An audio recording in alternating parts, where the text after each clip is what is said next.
began taking the medication nifedipine to limit the contractions, was observed in the hospital for 2 days, and sent home to remain on bed rest for the next 3 months. I would continue the nifedipine and the weekly progesterone injections I had been getting since 16 weeks into the pregnancy. Because I had experienced multiple episodes of preterm labor with my first pregnancy with my daughter, I had requested a prescription from my doctor to get the progesterone injections. I knew that studies had shown vastly improved outcomes for women who had a history of preterm birth.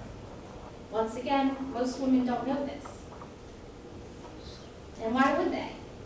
Most people don't realize that 1 in 4 women will end up on bed rest due to a pregnancy complication that can result in preterm birth. 1 in 4. It's not you, it's your sister. It's not your sister, it's your cousin. It's someone you know. My days spent on bed rest were often filled with boredom, loneliness, and fear. There is so much time to think about everything that could possibly go wrong with your baby. We called our son Little Guy because my husband and I were afraid to give him a name until we knew he was safe. Even with family and friends around, it was one of the longest, loneliest stretches of time I have ever been through. I mourned the loss of my son and the loss of a normal pregnancy. I experienced 4 more preterm labor episodes and hospitalizations over those next 3 months, but with medications and bed rest, our little guy, who we named Gavin, kept cooking. 39 weeks and 3 days, yay! So, he was safe, and I couldn't believe it. I beat preterm labor twice. 3 years earlier, my daughter was born at 39 weeks exactly. After bed rest and 7 visits to labor and delivery for monitoring and medication to stop it. I had learned so much with both of my pregnancies, and I knew I needed to share it. This is the reason I created the Keep 'em Cookin' website. I was fortunate to be a part of a Partners with Mom program through my insurance company, where I had access to a labor and delivery nurse who encouraged me to call her anytime with questions and concerns.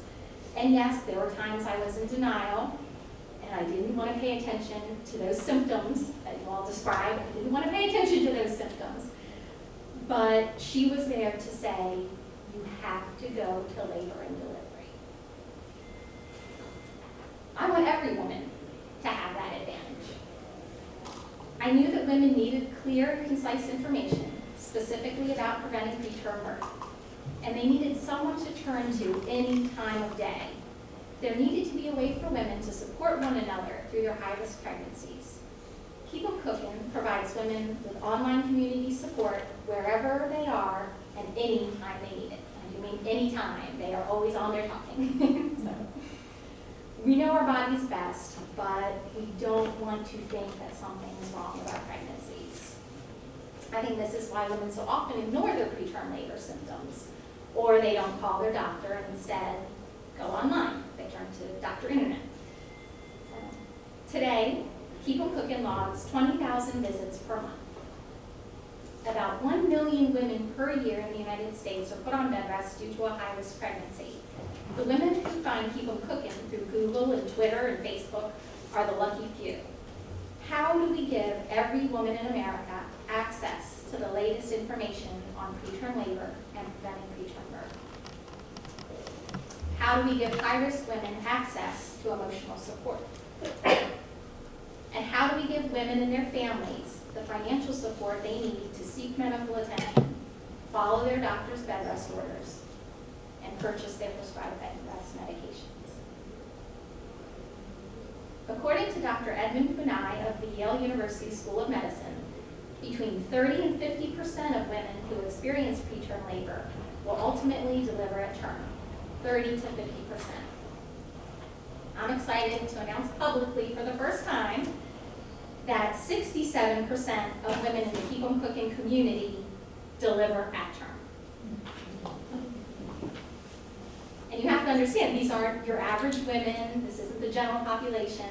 These are women clinically proven to be at the greatest risk of preterm birth due to a short cervix, uterine irritability, regular contractions, multiple gestation, preeclampsia, a history of second trimester loss, a previous premature birth, or premature rupture of membranes. These are women at the greatest risk.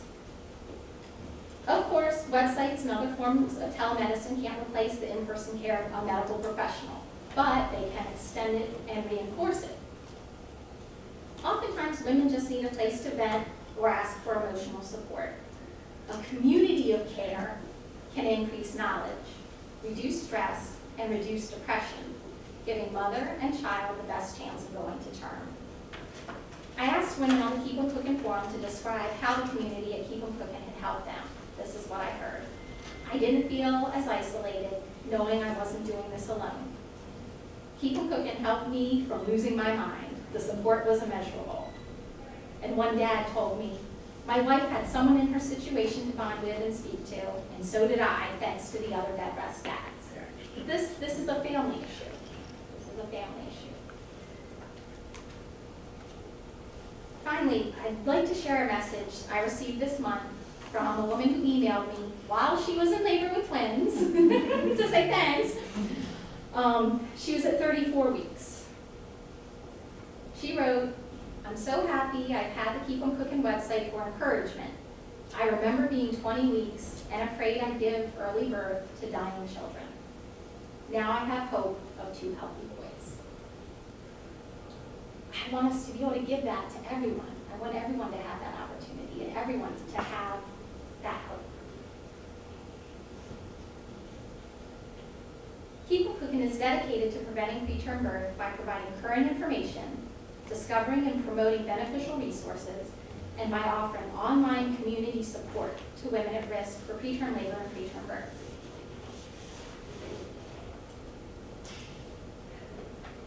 I do want to share one other story,